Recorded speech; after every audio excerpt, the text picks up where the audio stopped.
இலங்கையில் இஸ்லாமியர்கள் மீது நடத்தப்படும் தாக்குதல்களை கண்டித்து இரண்டாவது நாளாக சென்னையில் உள்ள அந்நாட்டு தூதரகத்தை முற்றுகையிட்டு போராட்டம் நடைபெற்றது. இது தொடர்பான கூடுதல் விவரங்களை தருகிறார் பிரசன்னா.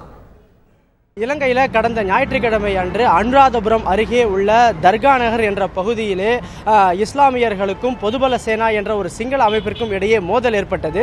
இந்த மோதலில் அப்பகுதியில் உள்ள தர்காவானது இடிக்கப்பட்டும் 3 அப்பாவி இஸ்லாமியர்கள் கொல்லப்பட்டனர். அதேபோல் 50க்கும் மேற்பட்ட இஸ்லாமியர்கள் இந்த கலவரத்தில் காயமடைந்துள்ளனர். எனவே இதனை கண்டிக்கும் வகையில் தமிழகத்தில் பல இஸ்லாமிய அமைப்புகள் தொடர்ந்து பல போராட்டத்தில் ஈடுபட்டு வருகின்றனர். குறிப்பாக இன்றைய தினம் இந்திய தௌஹீத் ஜமாத் என்ற அமைப்பினர் சென்னையில் உள்ள இலங்கை துணை தூதரகத்தை முற்றுகையிடும் போராட்டத்தில் ஈடுபட்டனர். அப்பொழுது பேசிய அவர்கள் இந்த சம்பவத்தை வன்மையாக கண்டிப்பதாகவும் மேலும் இந்திய அரசு உடனடியாக நடவடிக்கை எடுத்து இந்த சம்பவத்தை விரைந்து முடிக்க வேண்டும், இதுபோன்று இனிமேல் எந்த ஒரு சம்பவம் நிகழாத வண்ணம் நடவடிக்கையை மேற்கொள்ள வேண்டும் என்ற கோரிக்கையை வைத்தனர். அதேபோல் இலங்கைக்கு எதிராக இலங்கை ஒரு எதிர்நாடு என்ற ஒரு அறிவிக்கும் வகையிலே தமிழக அரசு ஒரு தீர்மானத்தையும் முன்வைக்க வேண்டும் என்ற ஒரு கோரிக்கையும் அவர்கள் முன்வைத்துள்ளனர். எனவே இந்த 2 கோரிக்கைகளும் முன்வைக்கப்பட்டது.